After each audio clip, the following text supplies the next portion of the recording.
forecast from the First Coast News Weather Team, certified by Weather Rate, sponsored by AC Designs.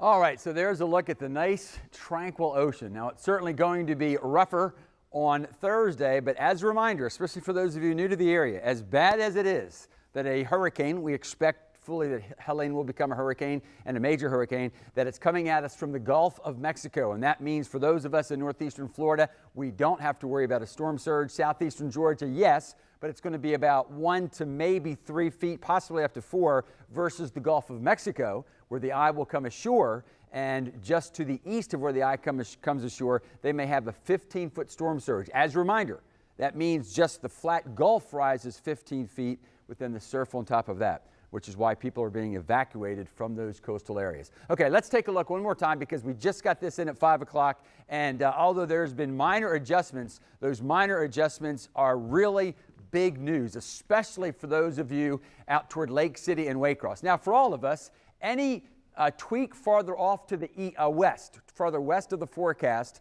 means that all of us are farther away from the eye wall. But because at least there was some concern, because some pretty significant models we're going to bring the eye wall right over Columbia County and then eventually those of you in Ware County.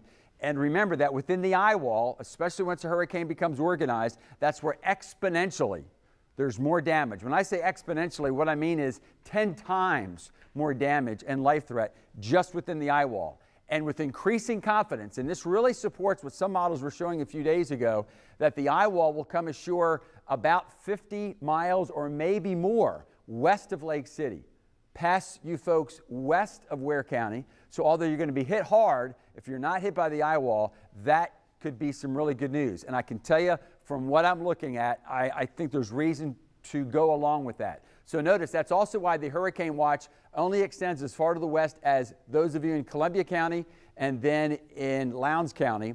The nearest hurricane warning, which means plan on hurricanes, that's actually Madison County westward. The rest of us on the First Coast, and I'm talking about Flagler and Putnam County all the way up to Brantley and Pierce and Glenn County, tropical storm watch. I think that we'll be issued a tropical storm warning. We thought that would happen, but it's nice to get verification from the National Hurricane Center that they don't think that we're going to have hurricane force conditions. If you're going to be doing some travel, it probably doesn't take me to tell you, well, any part of the peninsula of Florida, be careful with if you're going to travel at all. And remember, if you have plans to go to places like Atlanta, all of the computers model agree it's going to race that way.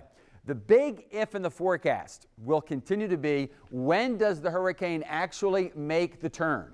There is a front coming. That's going to push this area of high pressure to the east, and so it will make the turn. But the big question is when.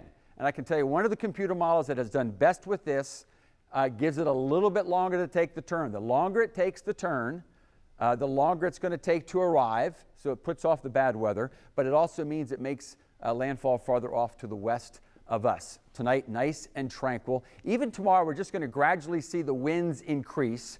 Then on Thursday is the day. Overall on Thursday, look for the wettest weather during the first half of the day, the windiest later in the day. County by county, the worst conditions we're expecting will be Columbia County with gusts to 75, flying debris, and the worst of the weather, talking about 6-hour worst from 6 p.m. on Thursday to about midnight. So we've moved that a little farther off to a little bit later in the evening. Same thing for those of you in Ware County a little bit later. For Duval, notice we're going to go for the wettest to be 6 in the morning to 6 in the evening, but the windiest, that is widespread, and the chance, once we get gusts to 60, we'll start to see a few limbs come down and power outages. That's going to be more like 5 p.m. on Thursday to 5 a.m. on, that would be on Friday morning. We are going to have heavy rain. But because the system's going to move so quickly, I think we're primarily looking at flooded streets versus water getting in businesses and homes. But of course, we'll keep a close watch on that. So putting it all together for you, rapidly improving conditions on Friday and not a bad weekend. We'll keep you updated. Tim Deegan.